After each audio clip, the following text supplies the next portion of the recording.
అట్లా 6-7 మాదిగా తెగకు చెందిన. అక్కడ కూడా ఉన్నాడు, మర్చిపోయిన వరంగల్లో వర్ధన్నపేట అనుకుంటా, అతను కూడా మాదిగా అనుకుంటా, నాగరాజు గారు. నాగరాజు అనుకుంటా. మొత్తం 6 మాదిగా ఉన్నారు. తో ఏది ఉన్నా జట్లంగా ఉంది. పూర్తి మంత్రివర్గం అనేది ఏ పరిస్థితిలో జరిగే అవకాశం లేదు. ఓకే, కానీ మరి ఇక్కడ మరి వీళ్ళు మైనార్టీలు కూడా అంటున్నారు కదా సార్. మైనార్టీ ఏమో ఇప్పుడు ఉన్న దాంట్లో కౌన్సిల్ ఏదైతే చెప్పారు, ఇప్పుడు ఎవరిని మంత్రివర్గం తీసుకున్నా 6 నెలల లోపల కావాలా. మళ్ళీ 2 years వరకు కౌన్సిల్ లేదు. అవును, కౌన్సిల్ ఉంది అప్పుడు హైదరాబాద్ ఇప్పుడు షెడ్యూల్ ఇష్యూ అయింది. అవును, అది ఎంఐఎంకి ఇచ్చేస్తారు. వాళ్ళ ఉన్న ఎమ్మెల్యేలు కాంగ్రెస్కు లేరు, ఎంపీలు లేరు, ఉన్నది 47-48 మంది ఎంఐఎంఎల్ఏ ఉన్నారు కదా. ఆయారాం గయారాములు కొంతమంది చేసిండ్రు, మేయర్ కానీ కార్పొరేషన్ కానీ. తో ఇది ఖచ్చితంగా ఒక సిట్టింగ్ మొన్న వేకెన్సీ అయింది. లోకల్ బాడీ వేకెన్సీ ప్రభాకర్ అయినా కూడా, షెడ్యూల్ కాస్ట్ అయినా కూడా ఇక్కడ అది ఎంఐఎంకి పోతుంది కనుక కౌన్సిల్ అడ్జస్ట్ చేసే ఛాన్స్ లేదు. సియాసత్ నుంచి ఏదైతుందో ఎడిటరా ఏదో ఉండే అతనికి ఇప్పుడు కౌన్సిల్ గవర్నర్ నామినేట్ ఇచ్చాడు. అతనికి ఒకటే మైనార్టీ ఇవ్వాలనుకుంటే అతనికి ఇవ్వాలి, లేకపోతే మైనార్టీ క్యాబినెట్లో ఉండే అవకాశం లేదు. ఇది క్లారిటీ. అందుకో నేను చెప్తున్నా కదా, మొదలే చెప్పాను మీకు, కూర్పు అనేది జటిలంగా ఉంది. ఇక్కడ ట్రైబల్లో లంబాడ కావాలా, మైనార్టీ కావాలా, ఇచ్చిన ప్రకారం ఏదైతుందో కమిట్మెంట్ ప్రకారం వివేక్ ఇచ్చినామంటే ఇంకొక మాదికి ఇవ్వాలి, 2 ఎస్సీలకు ఇవ్వాలి, బీసీలకు ఏదైతుందో మినిమం 2 ఇవ్వాలి. మరి ఉన్నాయి 18. 2-3 తీసేయకపోతే కూర్పు అనేది ఈజీ కాదు. అందుకోసమే దీన్ని జటిలంగా ఉంది కనుక ఇంతకాలం ఆగింది. నిన్న కూడా చర్చలు జరిగిన తర్వాత కూడా క్లారిటీగా హైకమాండ్ నుంచి లీక్ కానీ, చర్చల్లో పాల్గొన్న పిసిసి ప్రెసిడెంట్ కానీ, సీఎం గారు కానీ, ఉత్తమ్ గారు కానీ, ఇన్ఛార్జ్ ఎక్కడ లీక్ అనేది లేదు.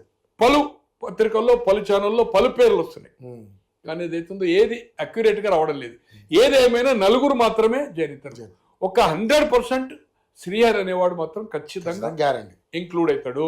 ఎందుకంటే మాట ఇచ్చారు, డిప్యూటీ స్పీకర్ ఒప్పించి ఖచ్చితంగా ఫిలప్ చేస్తారు. ఏదైతుందో అసెంబ్లీలో బాలు నాయకు, చీఫ్ విప్ కనుక వివేక్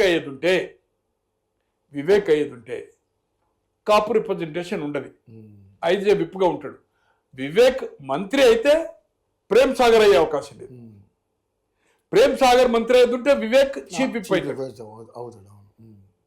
వివేక్ ఎక్కడ మంత్రి అయితే చీఫ్ విప్ ఖచ్చితంగా ఆది శ్రీనివాస్కు ఇచ్చే అవకాశం ఉంది. లేదా మల్లిరెడ్డి గారు కూడా ఏదైతుందో చీఫ్ విప్ వచ్చే అవకాశం ఉంది. జిల్లా రిప్రజెంటేషన్ ఉండాలి కనుక చీఫ్ విప్ కూడా గుడ్ పొజిషన్. ఓకే, కానీ మరి ఇక్కడ అద్దంకి దయాకర్ కూడా పోటీలో ఉన్నారు. అద్దంకి దయాకర్ క్వశ్చనే లేదు సార్.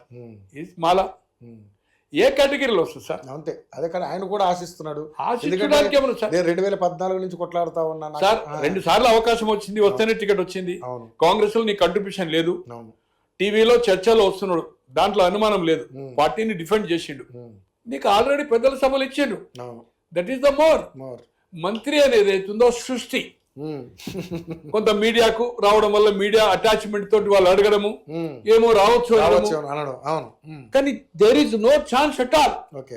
అతను మాదిగా ఏది ఉంటే ఛాన్స్ ఉంటుండే, మాదిగా ఏది ఉంటే ఛాన్స్ ఉండే.